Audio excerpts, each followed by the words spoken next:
Sí, ahora sí. Pues disculpen los minutitos que tuvimos este defecto de audio, pero nos quedamos en que el licenciado nos estaba contando actualmente si están abiertos y dándonos un número de contacto antes de poder comenzar con la entrevista.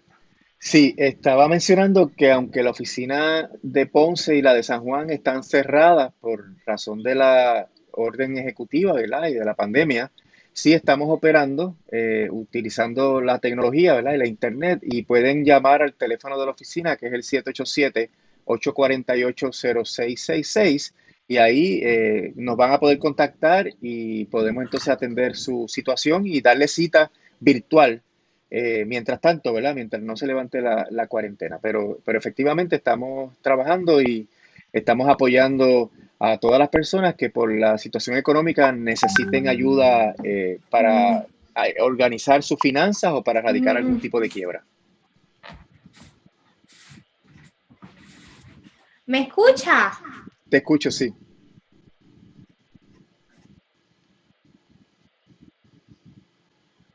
No tengo la señal. Yo te Internet escucho y te connection veo, is Paloma. unstable.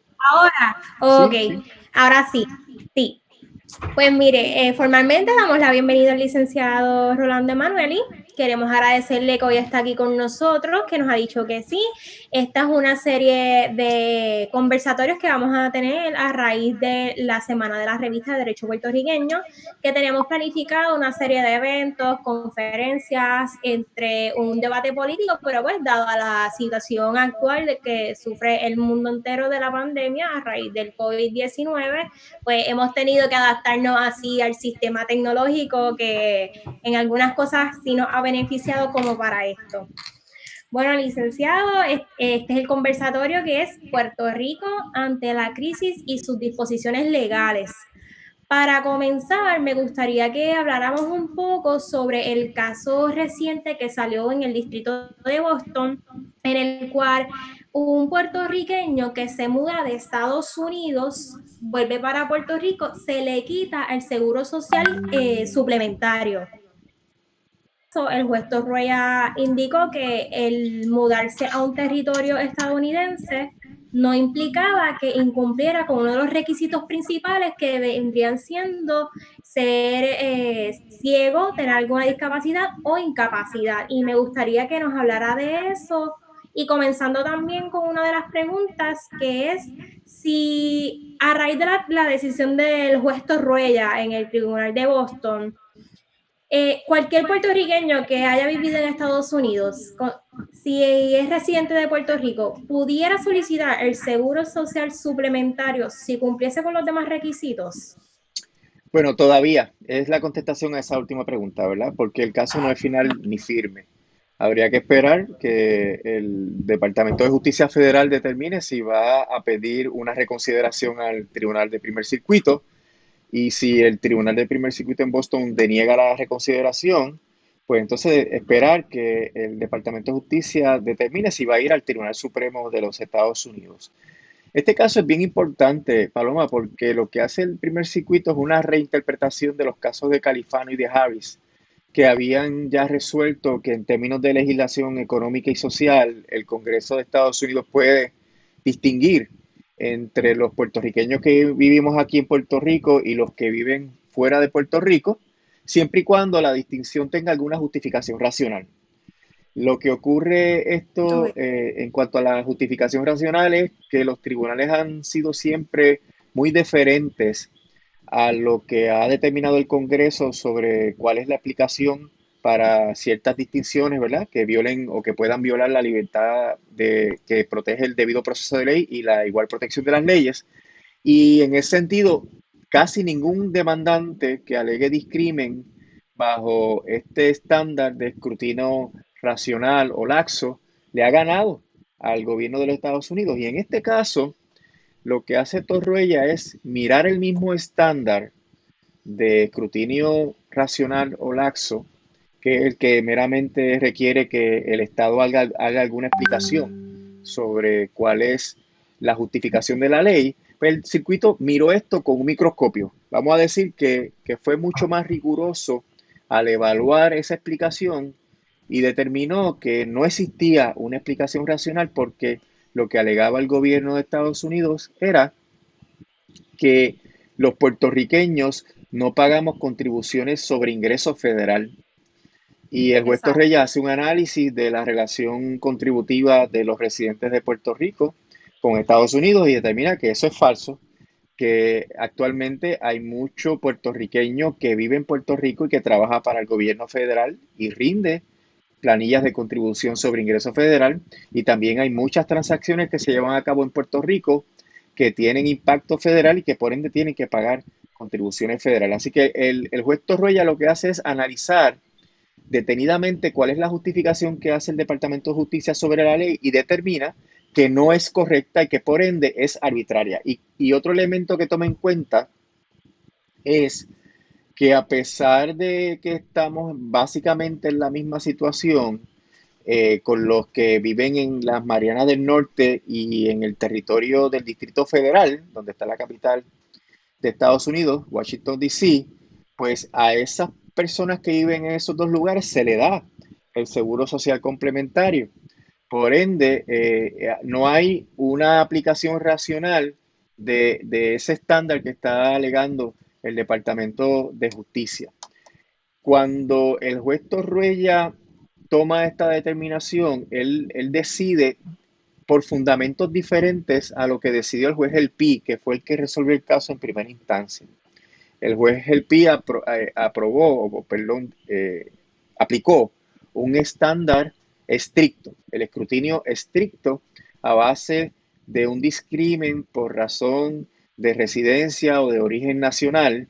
Y Torruella dijo que él entendía que ese análisis no era correcto, pero aplicando el mismo estándar que el Tribunal Supremo siempre ha aplicado, resolvió lo mismo que resolvió el pie, es decir, que por rutas diferentes llegaron a la misma conclusión. Esto hace que eventualmente el gobierno de Estados Unidos tenga que permitir que los residentes de Puerto Rico soliciten, si cualifican, porque esto no indica que cualquier persona puede ir a solicitar ahora el seguro social suplementario, tiene que cualificar conforme a los estándares de la ley de seguro social y de la ley de seguro social suplementario.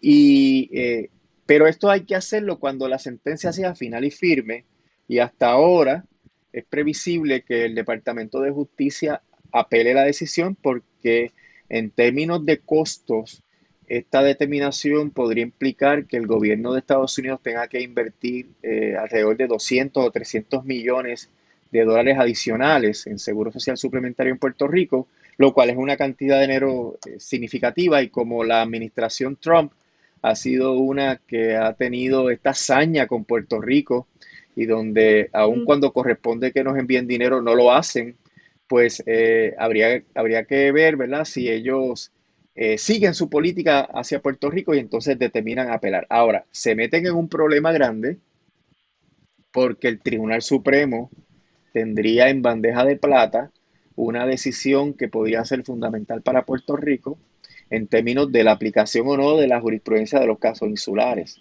porque Estados Unidos levantó los casos insulares en el Tribunal de Distrito Federal para decir que el Congreso podía discriminar entre Puerto Rico y los estados por razón de residencia.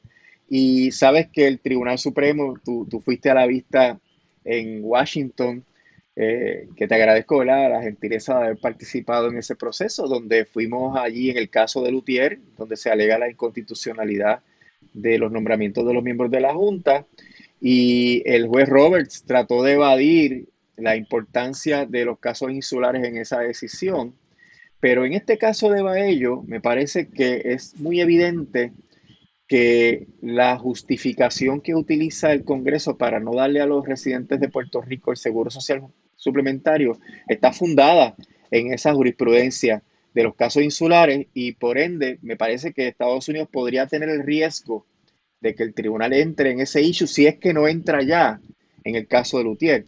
Fíjate que en primera instancia, Paloma, el Departamento de Justicia quiso desistir de la reclamación cuando el juez El Pi le asignó abogado a Baello, porque sabían que el juez El Pi tiene una visión de mundo sobre este tema. El juez El Pi ha escrito profusamente sobre el tema del carácter territorial de Puerto Rico y ya se veía venir lo que el juez El Pi alega en su sentencia porque ya él lo ha escrito en revistas jurídicas y ha comparecido a múltiples foros explicando que Puerto Rico tiene la prerrogativa de que aplique totalmente a la Constitución, porque según el juez, Puerto Rico ya, por cuestiones prácticas, es un territorio incorporado. Esa teoría Torroella no la avala, ni la menciona tan siquiera, pero lo que está en el trasfondo de todo esto es la visión de que la Constitución Federal aplica totalmente a Puerto Rico y eso implica que los casos insulares ya no serían válidos. Y ahí es que yo digo que si el Departamento de Justicia apela, pues tendría problemas porque el Supremo podría mirar esto desde la perspectiva de los casos insulares. Sí. Hablando un poco sobre promesa, los casos insulares y esa oportunidad que usted tuvo de ir al Tribunal Supremo, Natalie Yaresco asegura en la prensa que los asuntos de reestructuración de la deuda están detenidos hasta que pase la crisis, porque su prioridad es ayudar al puertorriqueño. Así es como se explica ante la prensa. ¿Es esto cierto? ¿Cómo está promesa ahora mismo y cómo está la Junta de Supervisión Fiscal tratando o manejando esta situación para la reestructuración de la deuda y también en los desembolsos de dinero que está haciendo la gobernadora actualmente? Bueno, no es cierto que la Junta haya paralizado todo para enfocar sus esfuerzos en ayudar a Puerto Rico. Número uno, ellos han autorizado unos dineros, pero esos dineros son totalmente insuficientes. Ya el gobierno de Puerto Rico admite que las pérdidas por razón de la pandemia podrían ser mayores a 5.000 millones de dólares. Y la Junta solamente ha autorizado una cantidad que si sumamos todas las partidas independientes podría llegar a 1.000 millones de dólares. Así que hay un déficit en cuanto al dinero que la economía de Puerto Rico va a perder por razón de la paralización de la economía. Y además, aunque ellos paralizaron el caso de ajuste de deuda del gobierno central y la aprobación del RSA, de la Autoridad de Energía Eléctrica, ellos continúan con todos los demás trámites. Bueno, el 22, esta semana que viene, hay una vista ómnibus y se va a celebrar por teléfono. Lo que implica esto en términos de limitaciones al acceso a la justicia, porque las personas que quieran participar tienen que pagar para poder tener acceso, porque la Corte de Distrito ha contratado una compañía privada que te cobra por tener acceso a los procedimientos del tribunal. Además que obviamente llevar a cabo una audiencia por teléfono, donde tú no ves al juez, tú no sabes lo que está haciendo, ni si te está atendiendo, si no te está atendiendo, es realmente ponerse una venda en los ojos y tratar de argumentar y convencer a una jueza que está ausente totalmente. Así que me parece que ver este caso por la línea telefónica es una imprudencia, limita el acceso a la justicia de una manera significativa y es un indicativo de que la Junta sigue con su intención de que los procesos continúen. Te voy a dar otro ejemplo. La jueza sigue resolviendo, por ejemplo, las solicitudes de aprobación de honorarios de abogado, sigue resolviendo las impugnaciones que se han hecho de las reclamaciones que han hecho algunos acreedores. Recientemente la Junta radicó una moción para aprobar un contrato con Ecoeléctrica y Naturgy, que es la compañía suplidora de gas natural, para extenderlo hasta el 2032. Y eso es realmente una desgracia para Puerto Rico porque Puerto Rico tiene unas metas de energía renovable y si nos atamos por 12 años más hasta el 2032 para comprar gas natural, jamás vamos a alcanzar las metas de energía renovable. Se supone que para el 2025 ya tengamos un 40% de energía renovable y el gas natural no es energía renovable. Así que la Junta sigue empujando su agenda de una preferencia que tiene con el gas natural cuando evidentemente la Ley de Política Pública Energética de Puerto Rico dice que hay que avanzar de una manera dramática para sustituir los medios de energía fósil por energía renovable, que no es otra cosa, ¿verdad? Que la energía del agua, del viento, del sol, etcétera. Y eso es otra de las circunstancias en las cuales uno ve una junta bien activa promoviendo cambios que pueden tener un impacto dramático en Puerto Rico. Entonces, hablando sobre lo que dijo Natalia Yaresco, Puerto Rico ni la crisis que tenemos es la prioridad. La prioridad sigue siendo reestructurar la deuda. Sí, y de hecho por eso es que ellos pararon el asunto del escrito de divulgación. No pararon en sí el plan de ajuste de deuda. Y eso es lo que te indica que ellos podrían tener la intención de retomar el issue otra vez. Y dentro de este contexto, me parece que si ellos realmente se estuvieran enfocando en atender la situación de emergencia, ellos tendrían que redirigir parte, o si no todo, de los 9.000 millones de dólares que ellos tienen reservados en cuentas de banco para el pago a los acreedores. Así que si la inversión que hace el gobierno para tratar de mantener la economía o evitar que realmente se vaya por el despeñadero, pues no es suficiente, pues no vamos a poder cumplir de ninguna manera con las promesas que haga la Junta a los acreedores. Fíjate que esto tiene una mecánica, ¿verdad? Está el plan fiscal. El plan fiscal es lo que determina el presupuesto. El plan fiscal programa, ¿verdad? O proyecta los ingresos y los gastos del gobierno. Y ahí es lo que tú sabes cuánto me van a costar los servicios esenciales y cuánto me sobra para el pago a la deuda. Si la economía se paraliza por esta situación que estamos viviendo, pues las proyecciones del plan fiscal no se cumplen. Si no se cumplen las proyecciones del plan fiscal, tu presupuesto es insuficiente, va a tener un déficit. Y además, las promesas que le estás haciendo a los acreedores, pues no las vas a poder cumplir porque esas promesas se hacen a base de una economía que ya no existe. Fíjate que cuando la gobernadora anunció el toque de queda, José Carrión salió a hacer un media tour para decir que ya las circunstancias eran otras y que había que mirar esto desde la perspectiva de renegociar y llegó a decir que hasta los recortes a las pensiones no se justificaban. Por ende, yo creo, Y ¿verdad? ella no quería hacer reestructurar las pensiones tampoco, lo leí. Sí, pero además de esas palabras, no ha habido acciones concretas que impliquen que la Junta va a cambiar sus proyecciones de los planes fiscales y que también vaya a cambiar los acuerdos con los bonistas. Yo creo que todo esto lo que implica es que hay que volver a la mesa de negociación sabiendo ya el impacto que va a tener la pandemia en la economía y por ende, qué dinero, perdóname, se me cayó, por ende, qué dinero tú tienes disponible para hacer promesas. Y hasta que ese trámite no se lleve a cabo, la Junta va a estar dando palos a ciegas y ni va a estar atendiendo la emergencia del coronavirus, ni va a estar reformulando los planes para que reflejen la realidad económica de Puerto Rico. Así que me parece que la Junta le está haciendo un flaco servicio a Puerto Rico en ambas situaciones. Aprovechando que estamos en este tema de la pandemia y lo que es el toque de queda a raíz del COVID-19, ¿qué podemos, cuál es su opinión o qué puede decirnos sobre estas implementaciones que rayan en lo que es un menoscabo de respeto o de seguir las disposiciones que la Constitución establece? Sí, mira, yo reconozco y yo creo que en eso no hay desacuerdo, que lo que estamos viviendo es algo sin precedentes. Estamos viviendo una situación de emergencia que tal vez la última vez que se estuvo fue en el año 1918, donde los avances de la ciencia y de la tecnología eran muy diferentes a los que tenemos actualmente.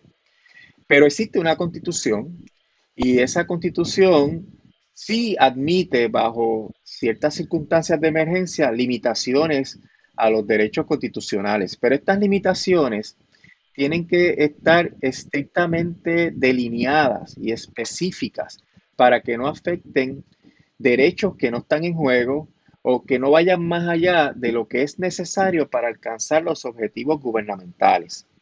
Y ahí es que viene el derecho constitucional a indicarnos qué es lo que la gobernadora tenía que haber hecho.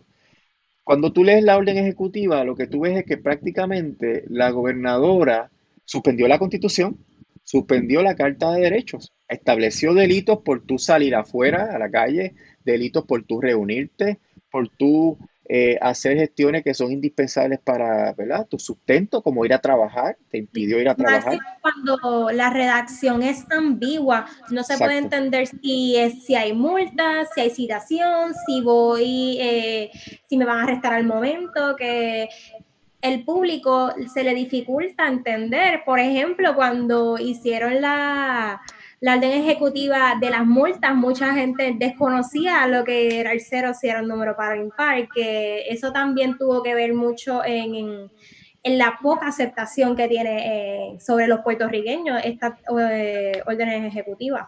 Claro, porque el derecho constitucional establece que cualquier orden o estatuto penal o estatuto que tenga alguna prohibición tiene que estar escrito sin vaguedad. No puede haber vaguedad. Y la vaguedad es lo que ocasiona que un policía, cuando ve una situación particular en la cual está incurriendo un ciudadano, no tenga claro si ese ciudadano está violando o no la ley. Mira, en la primera edición de la orden ejecutiva se detuvo a empleados de hospitales que iban o venían de sus turnos en los hospitales y los policías pensaban que estaban violando la orden ejecutiva y los llegaron a citar. ¿Por qué? Porque cuando una orden está escrita de esa manera, está sujeta a la interpretación del policía en el momento particular en que está interviniendo con un ciudadano y esa interpretación pues puede ir mucho más allá de lo que está contemplado por la Constitución.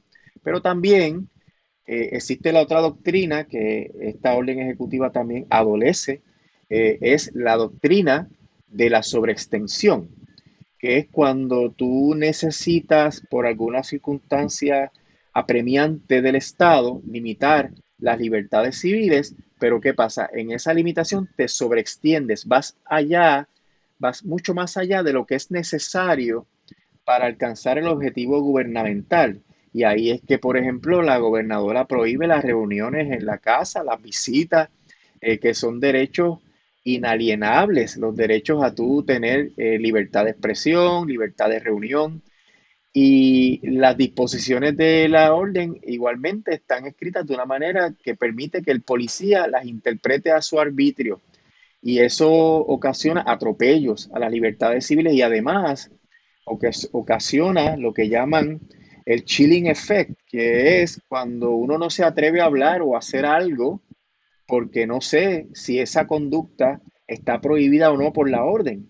Tiene un efecto inhibitorio en el ejercicio de las libertades civiles. Así que yo reconozco que habría que hacer algo, pero la redacción de la orden ejecutiva deja mucho que desear, tanto en la primera versión, que era desastrosa, como en la segunda, porque todavía cuando tú la lees, tú te empiezas a hacer preguntas, pero esto pasa de esta manera o se interpreta de esta manera o qué significa esto. Y nosotros somos juristas, Paloma, que estamos acostumbrados a la interpretación de los textos jurídicos y como quiera tenemos dudas. Imagínate la policía que está en su gestión diaria, ¿verdad? Legítima de la persecución del crimen, pero no son abogados ni son juristas que puedan hacer interpretaciones concretas y tomando en cuenta todo el ordenamiento constitucional, que así es que se tiene que interpretar una cláusula constitucional, tú no la puedes interpretar separada del resto de la Constitución. Así que yo veo muchos problemas con esa orden, muchos casos que se han procesado a base de esa orden se van a ver cuando termine la pandemia y se caerán todos prácticamente, porque la primera versión de la orden ejecutiva, los fundamentos que expresaba en cuanto al texto constitucional estaban equivocados, no había base legal para que la gobernadora mediante una orden ejecutiva estableciera delitos y la orden ejecutiva en sus diferentes encarnaciones siguen teniendo estos problemas de no tener base legal y también de vaguedad y de sobreextensión, así que cualquier caso penal a base de esa orden eventualmente pues se caerá. Obviamente le hace gastar dinero a la persona, recursos del tribunal, le hace perder el tiempo, ¿verdad? A la persona que tiene que involucrarse con esto, lo cual son molestias e inconvenientes que eventualmente podrían terminar en demandas, porque cuando la policía interfiere con los derechos constitucionales de una persona y esa interferencia se hace fuera del ámbito legal o la orden o la ley que se aprobó para esa intervención es inconstitucional, pues tú tienes una reclamación de daños y perjuicios por razón de violación de los derechos civiles. Fíjate todas las complicaciones que una orden ejecutiva mal redactada puede ocasionar. El proceso que debió llevar a cabo la gobernadora fue convocar a las entidades que velan por el acceso a la justicia, por los derechos civiles, por el adecuado uso de las prerrogativas de la Constitución, de los derechos de la Constitución, como por ejemplo el Colegio de Abogados, la ACLU, las facultades de Derecho, profesores de Derecho que son muy respetados por todos los sectores del país, que participaran en una mesa redonda y vamos a redactar una orden ejecutiva lo mejor posible. Pero no se hizo eso. Se le encomendó a alguien que uno no sabe quién es y vinieron con ese texto que ya te he dicho que tiene tantas deficiencias y es lamentable por los costos, gastos e inconvenientes que va a generar a todas las personas que han sido intervenidas. Hablando de no saber quién es, vamos a tocar un poquito el tema de las compras hechas sin autorización. Sabemos que tenemos ahora mismo un problema, un escándalo en estas compras que fueron realizadas sin autorización o fueron realizadas con autorización, pero nadie fue. Y esto a la Junta de Supervisión Fiscal afecta directamente, ya que está estipulado en la ley de promesa que cualquier compra o cualquier legislación que se haga tiene que pasar por el escrutinio de la Junta y esta compra no fue enviada a la Junta para su análisis. Bueno, bajo el andamiaje colonial y arbitrario de promesa, la Junta dictaminó, porque hay que tener claro, ¿verdad? La Junta no fue electa por el pueblo de Puerto Rico, la Junta es el ejercicio crudo de los poderes coloniales sobre Puerto Rico, la Junta eliminó el vestigio de gobierno propio que teníamos con la Constitución del 52 y a base de esos poderes la Junta determinó que todos los contratos de más de 10 millones tenían que ser aprobados por la Junta, que había que enviárselos antes de que se ejecutaran, lo cual de entrada presenta un obstáculo burocrático adicional que impide que las cosas puedan agilizarse durante procesos de emergencia y hemos visto cómo todavía gran parte de los incentivos que se aprobaron no se han podido ejecutar porque todavía eso está en los trámites burocráticos. Y esta compra que evadió ese proceso, y hay mucha explicación por la cual evadió todo eso, ¿verdad? La vamos a abordar en unos minutos. Esa compra se hizo sin cumplir con esos trámites internos, ¿verdad? Se hizo siguiendo una orden ejecutiva de emergencia que permite obviar todos los trámites legales y reglamentarios que hay para apoyar la transparencia y el buen uso de los recursos del gobierno en los procesos de compra. Por eso es que en los procesos de compra normales tiene que haber diferentes suplidores que presenten sus cotizaciones, hay estos procesos de subasta o de competitive bidding, ¿verdad? Que es que puedan cotizar los suplidores y que el gobierno, a base de unas especificaciones, seleccione al suplidor correcto por el precio correcto. Así que son controles que son necesarios para la buena administración de los fondos públicos. Todo eso se echa al lado porque hay una ley que dice que en situaciones de emergencia la gobernadora puede echar al lado esa legislación y ahí es que se abre la puerta bien ancha para la corrupción. Por eso es Claro. que esto se hizo de la manera tan irregular, tan rápida. Fíjate que aquí han ocurrido cosas increíbles, como que la persona que supuestamente es el principal de la compañía que iba a conseguir esas pruebas dice que no firmó el documento. La compañía australiana que supuestamente iba a suplir estas pruebas da una versión diferente. Se iba a comprar esto en Australia y el dinero que se dio de pronto se iba para Colorado. ¿Quién tenía cuenta bancaria allá? ¿A quién iba a recibir ese dinero? Y las versiones que ha dado la gobernadora sobre este trámite deja mucho que desear en torno a la veracidad. La gobernadora ha defendido a brazo partido lo que es indefendible y ha llegado a decir cosas que son hasta disparates jurídicos. No sé si recuerdas en aquella conferencia de prensa donde ella se paró allí como si fuera fiscal a defender la transacción con los documentos.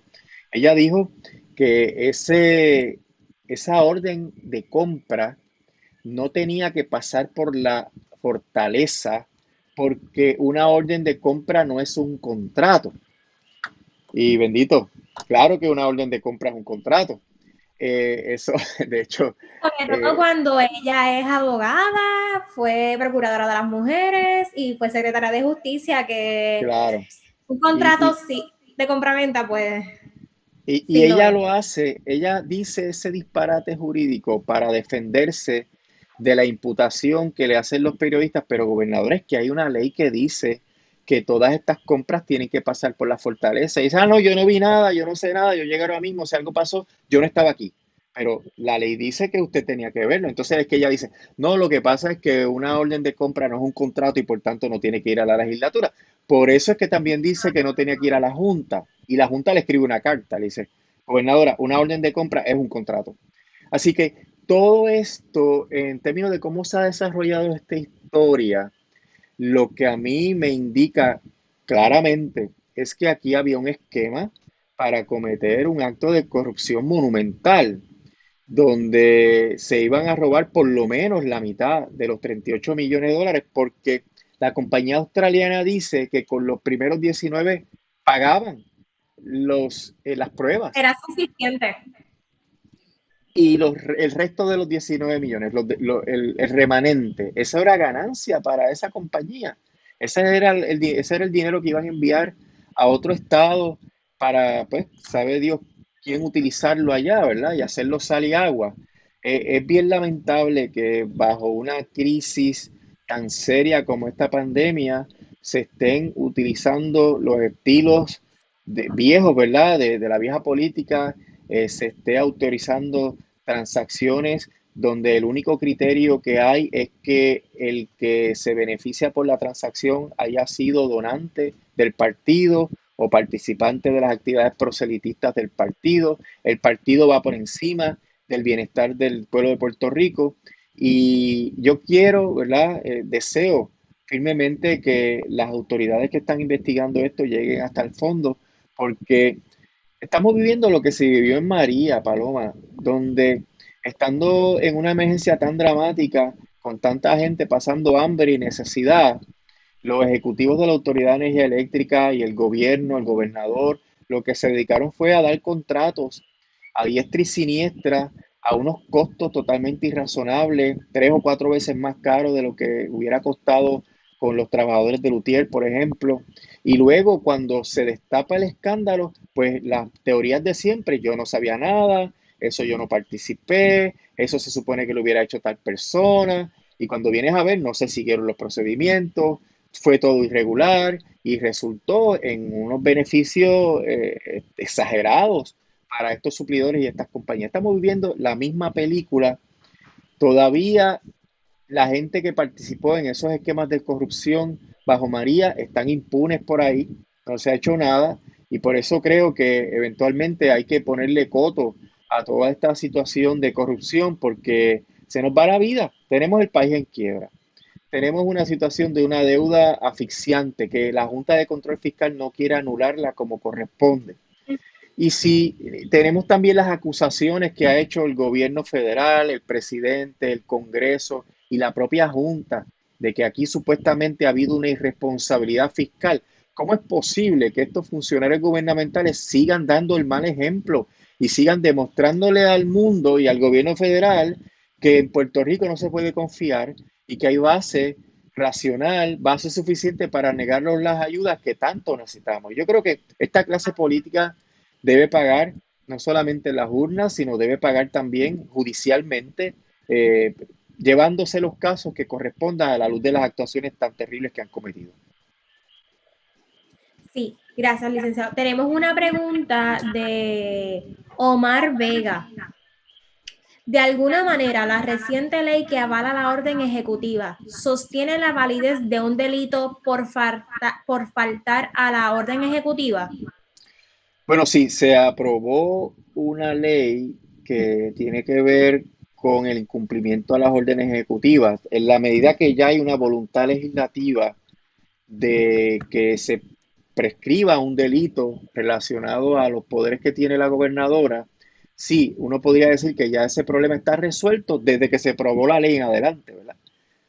Casos previos pues no estarían cubiertos porque la ley penal no puede ser retroactiva. Pero como quiera, la ley tiene los problemas constitucionales de que es vaga y hay una sobreextensión exagerada de sus disposiciones. Por tanto, dependiendo de los hechos, se podría alegar que la interpretación que hizo el policía fue totalmente arbitraria y que por ende no tenía justificación legal, como por ejemplo intervenir.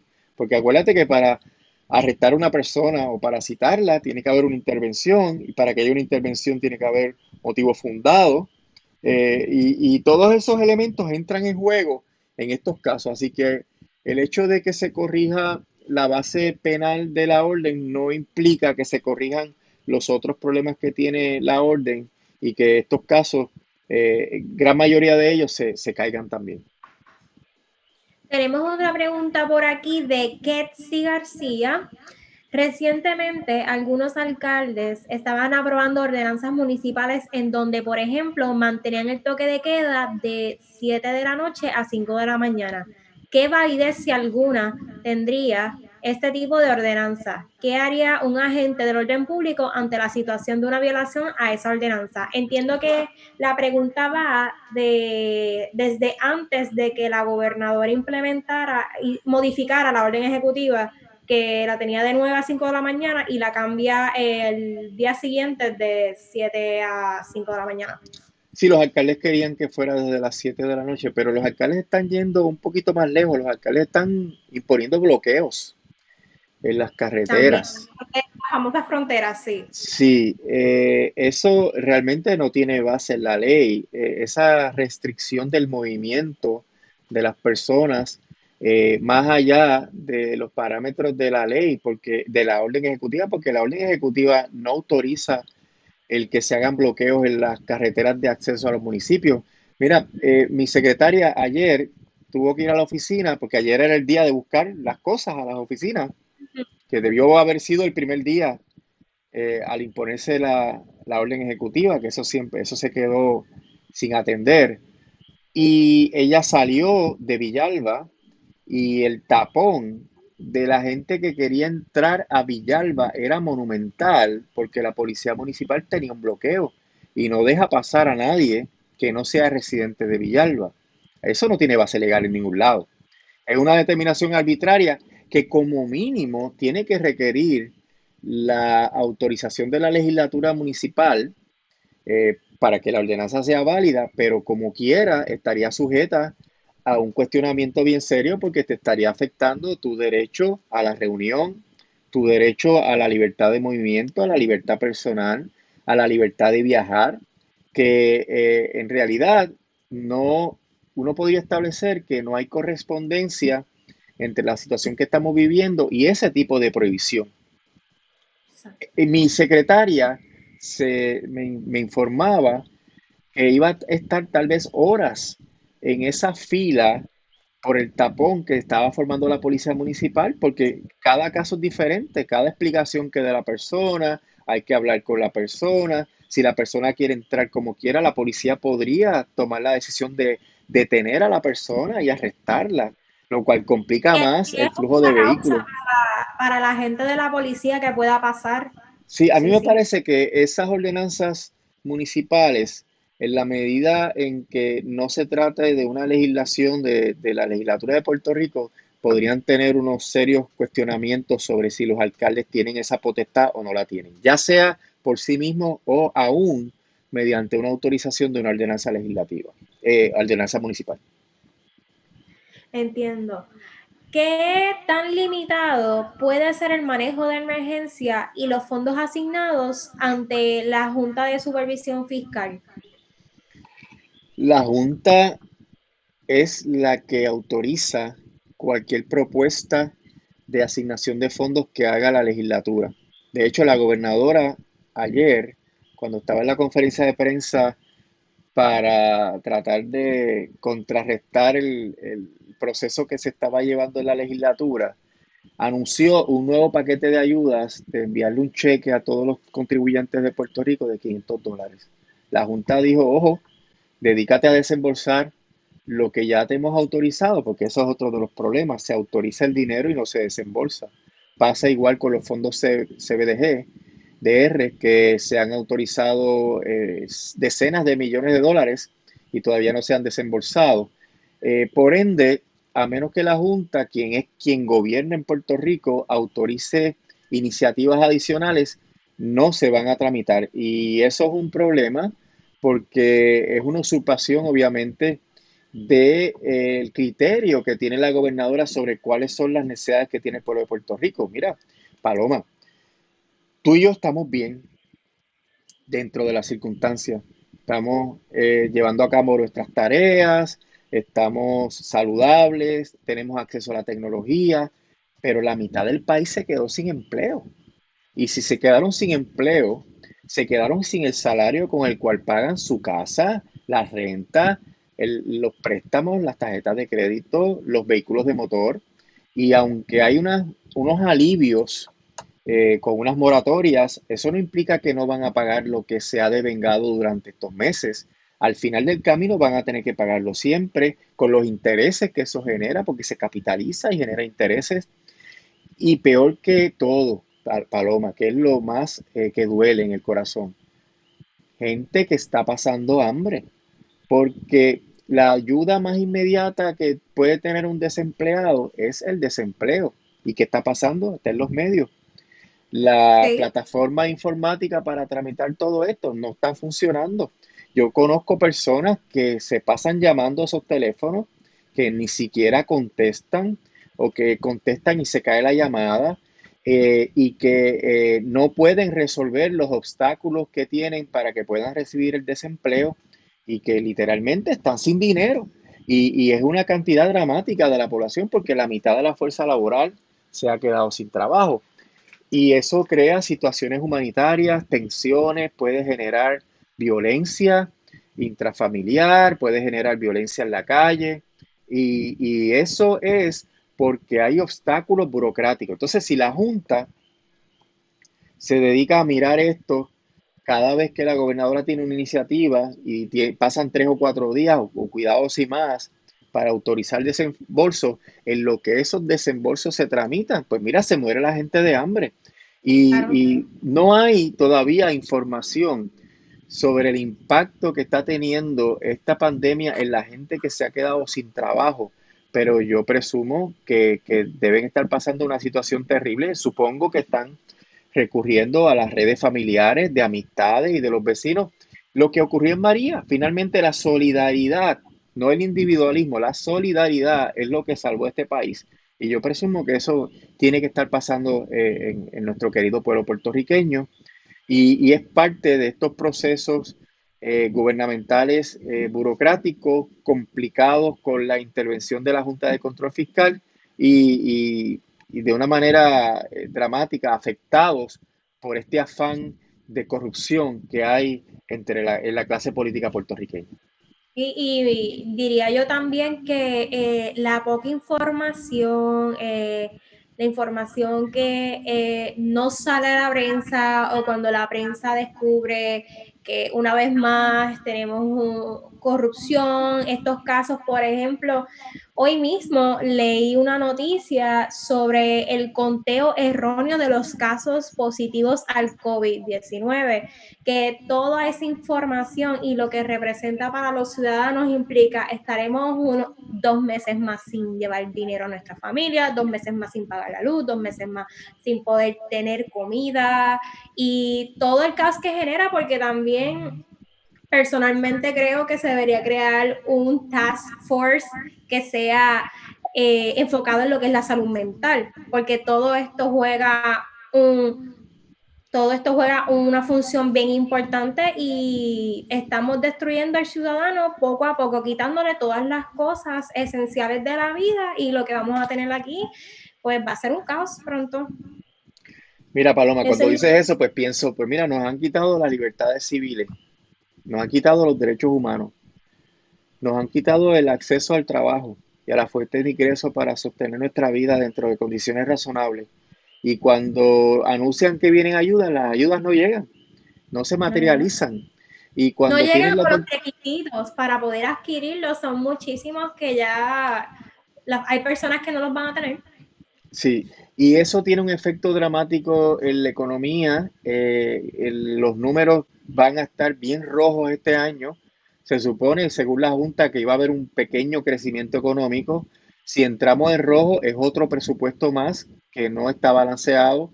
Y ahí viene el asunto de que lo que se le ha prometido a los acreedores de promesa no es válido, no se puede sostener y que recortar las pensiones dentro de una economía tan deteriorada es condenar a muerte a nuestros pensionados que tienen unas pensiones que son minúsculas y que un recorte adicional, que ya han sufrido diferentes recortes, un recorte adicional, pues sería condenarlos a la insolvencia. Así que tenemos una tormenta perfecta, Paloma, para una crisis humanitaria, desafortunadamente, ¿verdad? No es que uno esté augurando el desastre todo el tiempo, pero no hay ninguna buena noticia que permita decirnos que luego que se relajen las restricciones de movimiento, la economía pueda adaptarse e iniciarse apropiadamente, porque todos estos negocios que han tenido que cerrar, porque hay muchos negocios que han cerrado por la orden, no porque hubo alguna otra circunstancia. Nosotros como bufete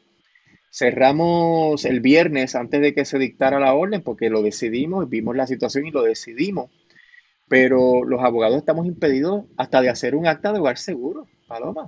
Hay personas que No, son necesitan, esenciales ante la orden ejecutiva, sí. claro, hay gente que necesita hacer un acta de hogar seguro para erradicar una quiebra y no se puede porque estarías violando la orden ejecutiva. Así que ahí vemos otro ejemplo de cómo se extiende en demasía las provisiones de la orden para impactar unas áreas que no debieran impactarse. Y todo esto conspira para que la economía de Puerto Rico se deteriore a un grado en que tal vez la mayoría de los negocios que han tenido que cerrar no puedan abrir de aquí a un mes o 2 meses, porque hay que estar claro de que si el pico de los contagios es alrededor del 6 al 8 de mayo, pues hay que presumir que estaremos el mes de mayo también en esta Completamente cuarentena y probablemente los primeros días de junio. Y esa espera de más de 2 meses podría liquidar cualquier negocio. Primero, los empleados se te van porque tienen que ganarse la vida y tienen que buscarse un trabajo. Muchos podrían escoger emigrar. Entonces se te va el talento que tú utilizas en tu negocio, los que tienen el conocimiento. Reclutar personas nuevas. Cuando tú te secaste como negocio, gastaste el dinero en cubrir los gastos operacionales que siguieron corriendo, los préstamos hipotecarios que tenías que pagar, lo que fuera, y cuando llega el momento de abrir, ya no tienes dinero para abrir, no tienes dinero para cumplir los suplidos o los productos que tú vendes, no tienes los empleados porque a lo mejor no pudieron aguantar tanto tiempo y pues tienes que ponerle un rótulo de se vende o cerrado al negocio y eso deteriora más la economía porque no hay consumo. sí. Y Si el no hay individuo consumo, no hay está en la recaudo. quiebra. Sí, y si no hay consumo, no hay recaudo. Y sabes que se acordó el plan de ajuste de deuda de Cofina, que depende del consumo, y que si ese consumo cae dramáticamente, se van a afectar los ingresos del gobierno, porque según el esquema de Cofina, lo que sobre luego de pagar los acreedores de Cofina es para el gobierno. Pero si baja dramáticamente el consumo y por tanto el recaudo del IBU, pues el gobierno se queda sin esa fuente de ingresos. Y ellos quieren usar Cofina para financiar la mitad de los bonos que les van a dar a los acreedores del gobierno central. La fórmula para el acuerdo de esos acreedores es que la mitad vienen de una nueva emisión de bonos de Cofina. Pero ¿con qué IBU la van a pagar? Así que yo creo que ha llegado el momento de que esa Junta se dé cuenta de que las políticas de austeridad que han implantado no son las que deben aplicarse en Puerto Rico, que están llevando a los resultados contradictorios y contrarios.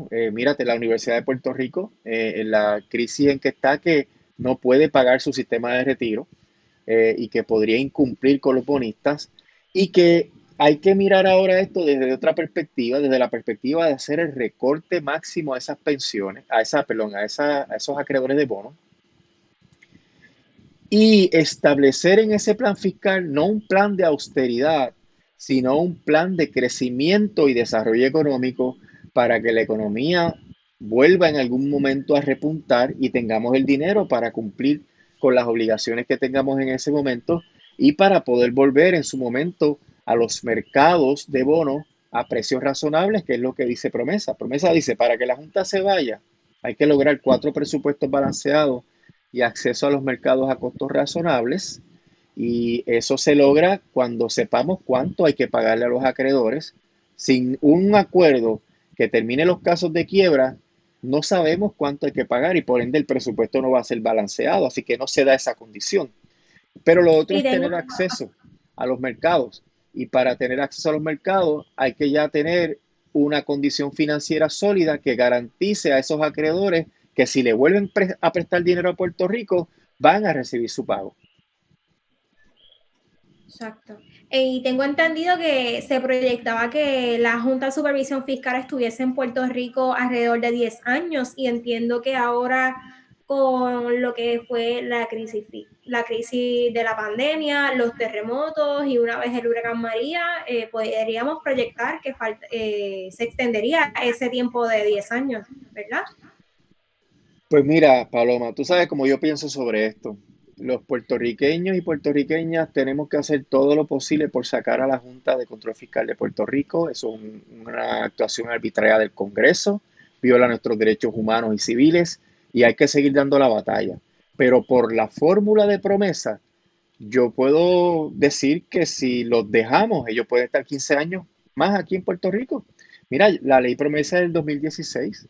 En el verano se cumplen 4 años de la imposición de una Junta de Control Fiscal y de que no tenemos una constitución con gobierno propio. Así que la ley promesa como tal no es viable porque esas metas no se pueden alcanzar en una economía de enclave colonial donde llevamos más de una década en una depresión. Estamos en una depresión, no hemos podido pagar nuestra deuda y la Junta viene a contradecir todo el conocimiento que se ha desarrollado en la ciencia económica de que cuando tú estás en una situación de recesión o depresión, el gobierno tiene que invertir dinero en esa economía para que la economía se active. Y aquí la Junta está recortando. Y por fórmula de promesa, yo no veo salida a la situación de la Junta de Control Fiscal en Puerto Rico. Por eso es que hay diferentes alternativas. Está la fuerza política. Hay unas elecciones ahora en noviembre. El pueblo está cada vez más consciente de que votar por la misma gente es un ejercicio inútil, que gran parte de las personas que están ahí nos han llevado a esta coyuntura tan lamentable y de que hay que elegir a personas que puedan luchar de frente contra la Junta de Control Fiscal, que puedan crear la crisis política para que el Congreso tenga que mirar el problema de Puerto Rico desde otra perspectiva. Y hay muchas estrategias. Están los casos en el tribunal. Nosotros tenemos casos donde se cuestiona la constitucionalidad de la Junta, además del que tenemos en el Supremo, tenemos los que están en el circuito y la legislatura podría aprobar legislación para no pagarle los fondos a la Junta y que la Junta demande y que en esa demanda se puede impugnar la constitucionalidad de la ley promesa, ya alegando que la ley promesa viola la Constitución Federal, que es lo que el gobierno no ha hecho. En los pleitos que ha tenido el gobierno de Puerto Rico, no se ha planteado que promesa es inconstitucional. Por tanto, están perdiendo la oportunidad de acabar con este régimen. Y yo creo que si hay un cambio sustancial en la clase política a partir de enero del año 2021, podríamos entonces dar una batalla que permita que la Junta se vaya de Puerto Rico antes de lo que podría ocurrir si los dejamos operar por la libre, porque eventualmente nos vamos a dar cuenta de que no fue posible obtener los 4 presupuestos balanceados ni el acceso a los mercados a costos razonables.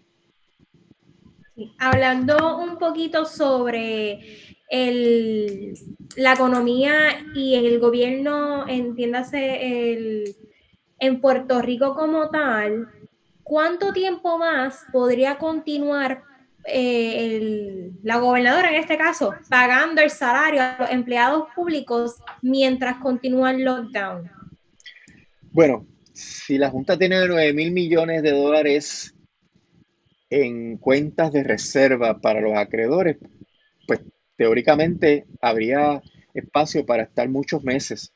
La nómina del gobierno es cerca de 200 millones mensuales, eso sube y baja, ¿verdad? Pero más o menos eso es una cantidad. Así que podría, por cada 1.000 millones, podría haber 5 meses. Y si tú tienes 9, pues podría haber mucho tiempo. Yo creo que hay espacio para que el gobierno pueda mantener el salario de los trabajadores. Es justo que se mantenga, es necesario para la economía porque el consumo de esos trabajadores es indispensable para mantener la operación económica. Si el gobierno le paga como 200 millones de nómina a esos empleados gastan inmediatamente ese dinero porque viven lo comido por lo servido y ese dinero se inyecta a los pequeños, medianos y también a los grandes comerciantes que se llevan el dinero al otro día, pero es un motor importante de la economía. Así que es indispensable en términos económicos que se siga pagando. Eh, Continuar con lo los que, Sí, lo que sí es problemático es saber si la Junta va a autorizar ese dinero, porque la Junta ha sido muy mezquina con los trabajadores del gobierno, negándole acceso a las licencias, empujando políticas de reducción de los beneficios marginales, tanto en el gobierno como en la empresa privada.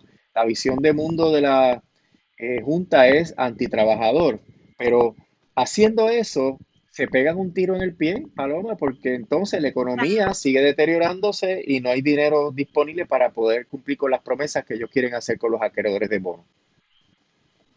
Licenciado, hablando un poquito sobre lo que son las moratorias de los préstamos hipotecarios, ¿qué tan válida es la orden ejecutiva que provee moratorias a los préstamos hipotecarios personales y tarjetas de crédito?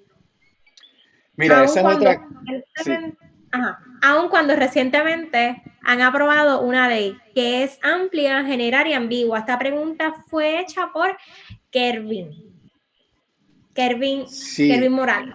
aquí hay unos issues que surgen de naturaleza constitucional. Fíjate que una ley del Estado que menoscabe una obligación contractual está sujeta a un escrutinio judicial porque hay una cláusula en la Constitución de Puerto Rico y en la Constitución Federal que prohíbe el menoscabo de las obligaciones contractuales. Y si esa ley tiene validez, que yo dudo que tenga validez, porque obviamente hay que hacer ese análisis constitucional, si tuviera validez, está alterando una relación económica que hay entre un acreedor y un deudor. Yo creo que los bancos tienen que darse cuenta de que si no dan estas licencias para que la gente pueda seguir, ¿verdad? Con los préstamos sin que se declaren en incumplimiento y que no los demanden, es indispensable para que los mismos bancos no se perjudiquen. A los bancos no les conviene tener un inventario de carros reposeídos, ni les conviene tener un inventario de casas reposeídas. Lo que le conviene es que los deudores sigan pagando. Por ende, el banco tiene que hacer sus acomodos. La orden ejecutiva y esa ley yo lo veo más bien como una recomendación a los bancos de que implanten medidas específicas para poder tramitar esta situación de la pandemia, porque toma nota de que esta industria financiera de Puerto Rico está altamente regulada por el gobierno federal y tienen que cumplir con unos estándares. Muchas hipotecas están sujetas a un mercado y están sujetas a unos inversionistas que tienen que consentir para que se menoscaben sus créditos. Por eso es que el banco, aunque responda a la exhortación que hace el gobierno, ¿verdad? Y obedezca, entre comillas, esa ley y esa orden ejecutiva, básicamente lo que están es atendiendo la situación de emergencia para que ellos no se perjudiquen también, porque si ellos declaran como incumplido el préstamo, pues tienen que erradicar la demanda y ya una vez te enfrascas en el proceso judicial, podrías negociar y transigir después, pero es más difícil. Entonces, lo que vas a estar haciendo es acumulando una cartera de carros y una cartera de propiedades reposeídas que te va a perjudicar en tus libros. Eso es lo que pasó en el 2008, ¿verdad? Toda esta crisis financiera que generó que muchos préstamos se declararan en incumplimiento y entonces vino estas pérdidas inmobiliarias tremendas porque bajaron los valores de las casas, los bancos se llenaron de propiedades que no podían salir y subió la oferta de propiedades y al subir la oferta de propiedades pues bajaron los valores de las propiedades. Y todas esas variables los bancos tienen que tomarlas en cuenta para que no se perjudique más la economía. Y por eso es que en la coyuntura ellos van a tratar de buscar alternativas para los deudores.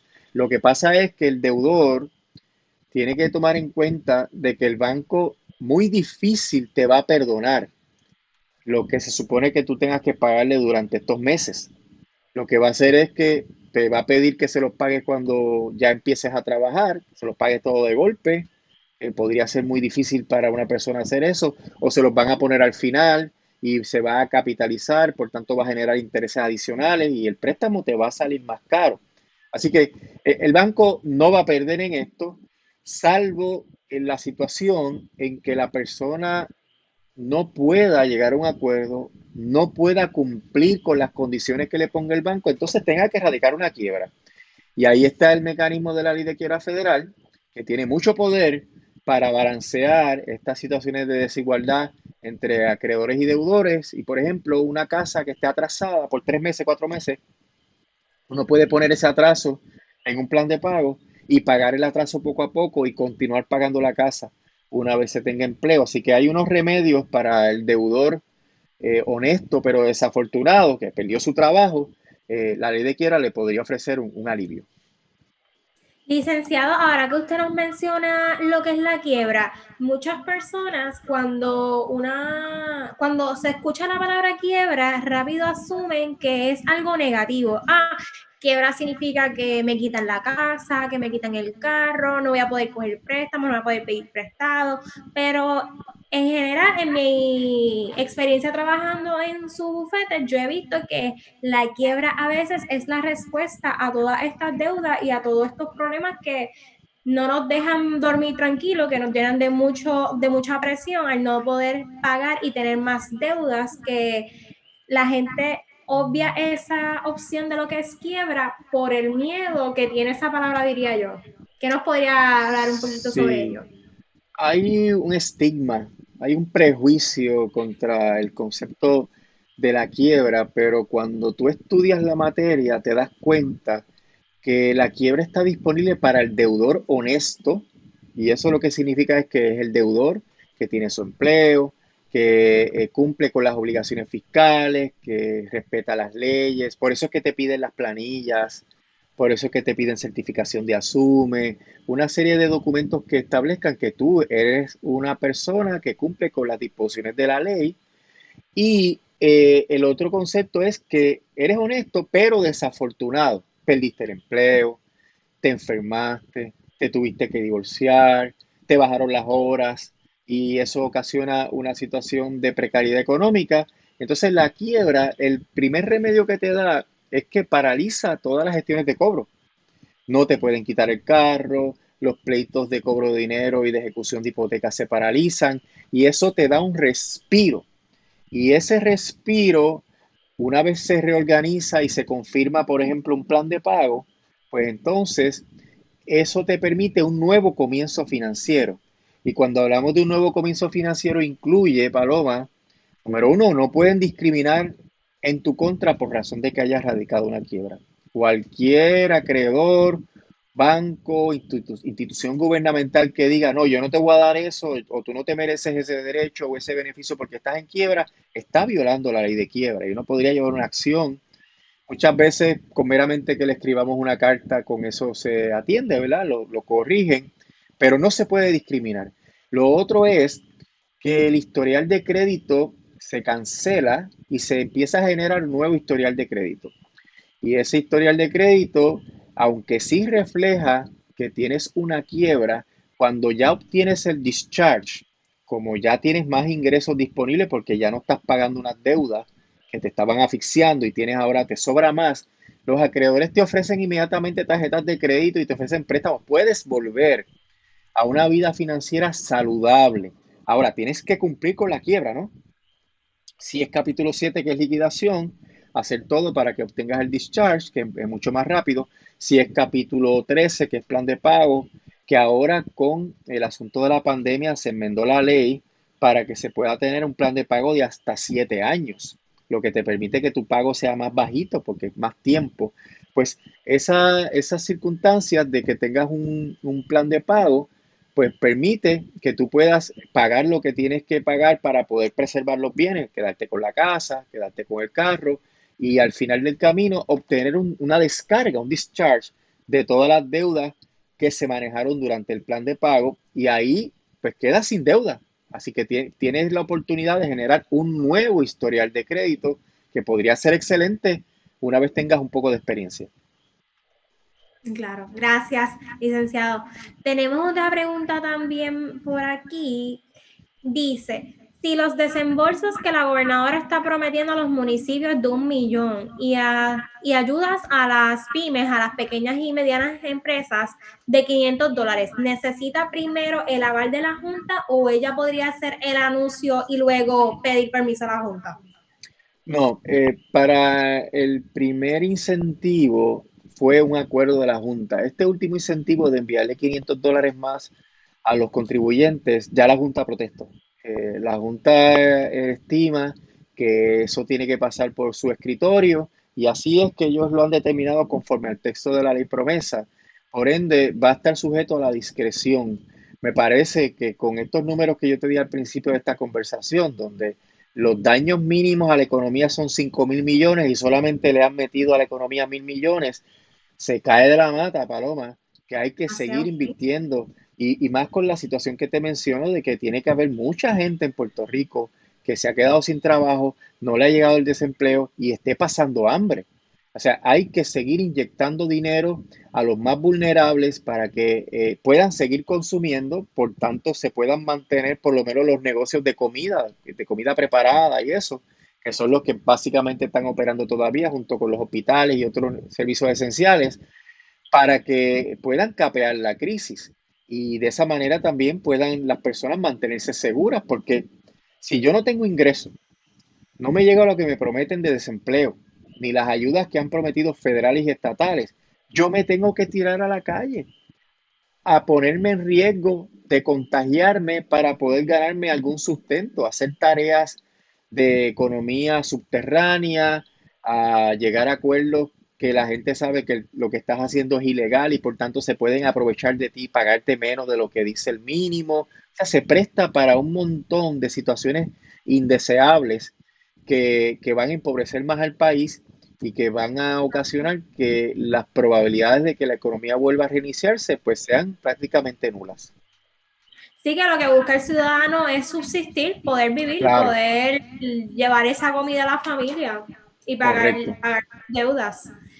En ese camino, ¿usted cree que España específicamente ha comenzado a abrir su mercado y a permitir que ciertos comercios que no son los específicamente esenciales abran a la comunidad? Es decir, que la economía la están abriendo poco a poco. ¿Cree usted que en este momento Puerto Rico podría aprobar una orden ejecutiva similar o en el futro, más bien, ya que España en este caso, pues su PIC, por así decirlo, ha disminuido y Puerto Rico pues está llegando al PIC como tal? Sí, el problema es que tienen que estar los datos para poder tomar decisiones estratégicas. Y uno de los elementos que ha faltado siempre y que ha habido una queja es que las estadísticas del Departamento de Salud son incompletas y que no se están haciendo suficientes pruebas.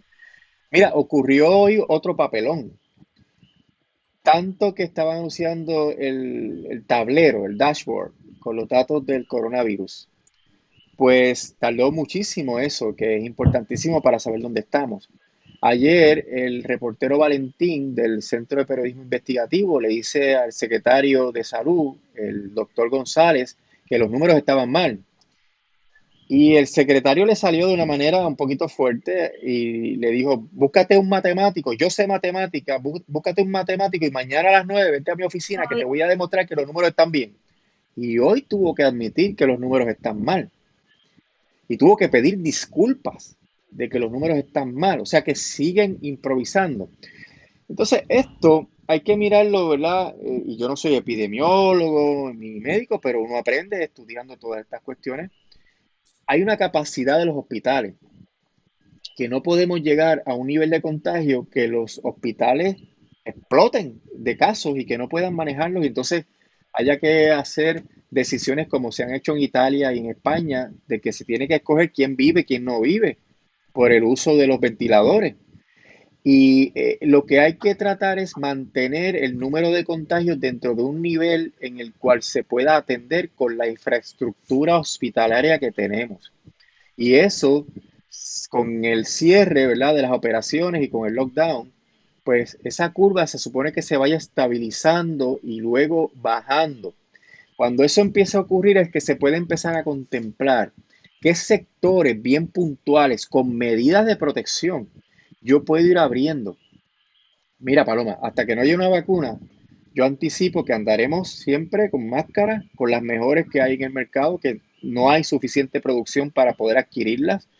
Por lo menos ya están recomendando que puedes usar diferentes capas de tela, improvisadas, las mascarillas, pero Sí, pero van, esa es mi preocupación también, que el uso yo sé que el CDC lo permitió, pero el uso de cualquier tipo de mascarilla, pues me preocupa porque quizás la mascarilla no es lo suficientemente buena y lo que hace la mascarilla es evitar contagiar a otras personas, que también hay que tener eso en consideración si vamos modificando las órdenes ejecutivas y amplificando, como quien dice, las restricciones que actualmente tenemos sí que tenemos eso que tener acceso, sí tenemos que tener acceso a esos suministros, que no hay. Y el otro asunto es, obviamente, que se pueden implantar infraestructuras en lugares donde concurre mucha gente. Ya estamos viendo fabricantes de muebles que tienen estos paneles de acrílico altos para que tú te puedas proteger cuando tú atiendes al público. Vamos a estar viendo equipos que se pueden usar cuando uno está en la calle, como estas caretas que tienen un acrílico al frente que evita que entonces estas pequeñas gotitas que tienen el virus te impacten, ¿verdad? O sea, yo creo que se va a ir abriendo la economía en sectores seguros y se va a ir normalizando la toma de medidas de seguridad y el desarrollo de protocolos de seguridad que permita que poco a poco vayamos abriendo. Pero el evento que podría llevarnos a una normalidad previa a esta pandemia va a ser el hallazgo, ¿verdad?, de una vacuna o de algún tratamiento antiviral que reduzca dramáticamente la mortalidad. Tenemos esas dos avenidas. Y eso, pues todavía eso puede tomar mucho tiempo. Por ende, hay que acostumbrarnos a esta nueva realidad. Yo pienso, Paloma, que el gobierno tiene que hacer dos cosas más. Tiene que invertir o liberar fondos o permitir que la empresa privada invierta en mejorar la capacidad de banda ancha de Internet en Puerto Rico. La Internet está ataponada porque ahora hemos recurrido con mayor intensidad al uso de la red para comunicarnos. Y yo estoy seguro que muchas empresas jamás van a volver a la normalidad de congregarse en un solo lugar, porque poco a poco con esta experiencia van a ir descubriendo maneras, procesos, protocolos de seguir operando de manera virtual. Entonces, si una empresa se acostumbra a trabajar de manera virtual, pues mira, ¿para qué tengo que tener una oficina? Mejor alquilo un coespacio y cuando tenga que ver presencialmente a las personas, las puedo ver tomando las medidas de seguridad y eso va a abaratar costos empresariales. El problema es que también esos costos se los está tirando al empleado. Tiene que haber medidas para que el empleado no sufrague los costos operacionales de la empresa, no subsidie al patrono trabajando desde la casa. Y hay que invertir en que esa realidad se pueda mejorar, que hay que trabajar desde la casa y que podría ser necesario por mucho tiempo. La otra preocupación que yo tengo es que Puerto Rico tiene una industria agrícola muy interesante y emergente, muchos jóvenes participando en la agricultura, en nuevas maneras de cultivar, y Puerto Rico está en riesgo de que se vea afectado en su seguridad alimentaria, porque si hay un brote masivo entre los trabajadores de cabotaje, que son los marinos que vienen en los barcos que entregan productos en Puerto Rico semanalmente, mira, se podría paralizar. Si se contamina uno de esos buques, se enferman los marinos, ese tráfico se va a afectar y eso puede ponernos en riesgo como pudo haber ocurrido durante María y ocurrió en alguna medida porque se bajaron los abastos de una manera dramática. Podría volvernos a pasar. Y yo creo que hay que invertir en esta economía de que haya más agricultores cultivando, de que haya más acceso a productos agrícolas locales y a las empresas de despacho de esos productos. Que, mira, tú llamas a los supermercados que hacen entregas y están haciendo entregas para prácticamente de aquí a un mes. Está bien. Imagínate tú hacer una compra y que te van a entregar la compra en un mes. O sea, cuando te llega la compra ya te has olvidado que hiciste la compra. Y las compañías que se han dedicado a entregas a domicilio no dan abasto.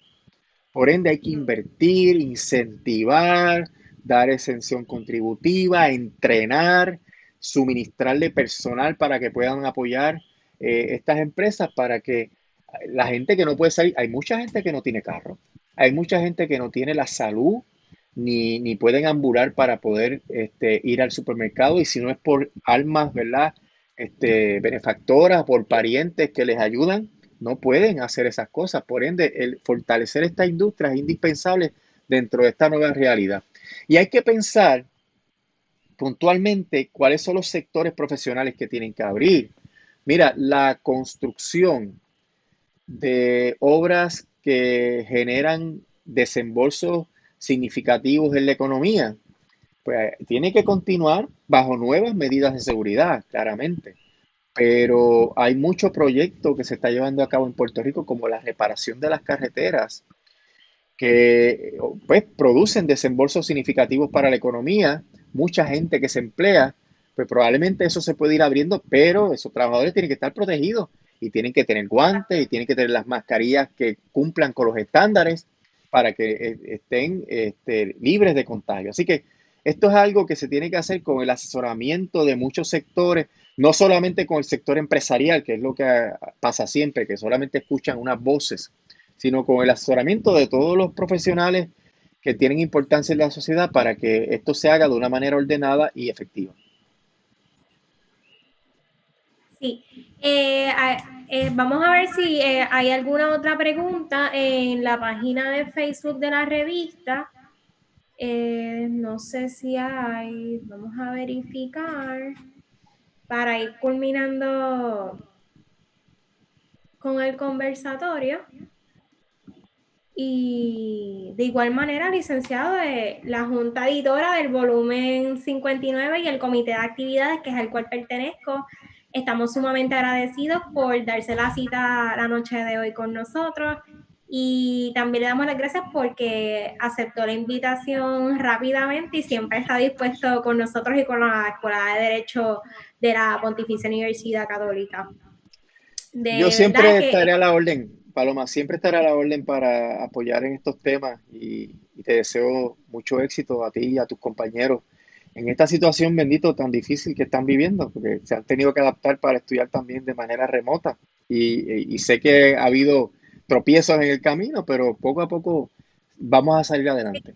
es difícil. Por Sí. máxime cuando tenemos varias clases, algunos de los compañeros están por culminar, significaría que terminan esta cuarentena para meterse en una cuarentena nueva, que es la del estudio de la reválida, que tenemos los de primer año que entraron con los temblores y ahora con la cuarentena, que ha sido un semestre bien atípico y por lo menos yo entré y mis compañeros con el huracán María, que ha sido esto una montaña rusa, la experiencia que hemos tenido en la Escuela de Derecho. Pero mira, Paloma, esos son rayitas, ¿verdad? Son galones en tu uniforme, ¿verdad? Porque todos estos procesos ayudan a formar a los seres humanos y los abogados tenemos que tener una sensibilidad social bien importante y toda esta información, este conocimiento y experiencia van a ayudarte a ser una mejor profesional, sin duda.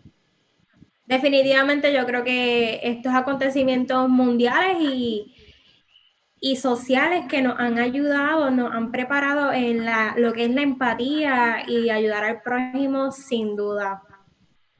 Bueno, si no hay más preguntitas, estoy verificando. Ay, ¿me puedes revisar? Que no veo.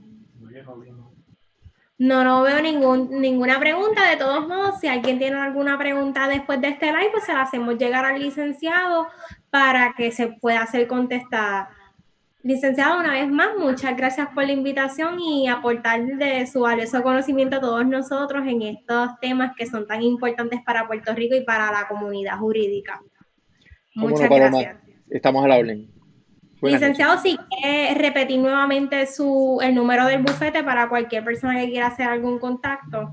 Sí, estamos en el 787-848-0666 para que vean la logística de eso bien interesante, ¿verdad? Lo que permite el internet. Usted va a llamar al teléfono, pero en mi oficina no va a contestar nadie, contesta mi asistente, ¿verdad? Y recepcionista en su casa en Villalba. Y ella reenruta por la internet la llamada y contestamos los abogados también desde nuestras casas, así que es como si estuviéramos allí juntos en la oficina. Pueden llamar Saludos 787. a todos los empleados y a Jessica y a Wendolyn. Cómo no, se los diré. Y repito el teléfono por si acaso quieren llamar, 787-848-0666. Licenciado, aquí la editora jefa desea que le lea una despedida y un agradecimiento y dice así: estimado licenciado Emanuel, y la revista de Derecho Puertorriqueño cada año celebra la Semana de la Revista de Derecho Puertorriqueño. Debido a las circunstancias atípicas ante la nueva realidad que vivimos, decidimos llevar a cabo una serie de actividades mediante plataformas virtuales. Es por esto que hoy, 17 de abril, se llevó a cabo el conversatorio Puerto Rico ante la crisis y sus disposiciones legales. Para ello, escogimos al mejor recurso en estos temas, siendo usted el licenciado Rolando Emanueli. Muy poco puede hacerse sin la colaboración de aquel que dice sí y pone las manos en el arado. Por eso es imprescindible agradecerle por haber apoyado estas dinámicas. Es para la revista un honor contar con su presencia y servicio para llevar a cabo este tipo de dinámicas en estos tiempos. La revista siempre ha sido distinguida por tener entre los suyos a los mejores y sin lugar a dudas hoy se reafirma. En nombre de todos los miembros de la revista de Derecho Puertorriqueño, le decimos gracias por servir a esta institución, por dar el consejo práctico tan necesario para los estudiantes de Derecho y la comunidad en general, y por compartir con todos esta experiencia única y enriquecedora. Gracias, licenciado. Se la vamos a hacer llegar la carta. Muy bonitas las palabras, muy agradecido, siempre a la orden. Buenas noches. Gracias, licenciado. Buenas noches.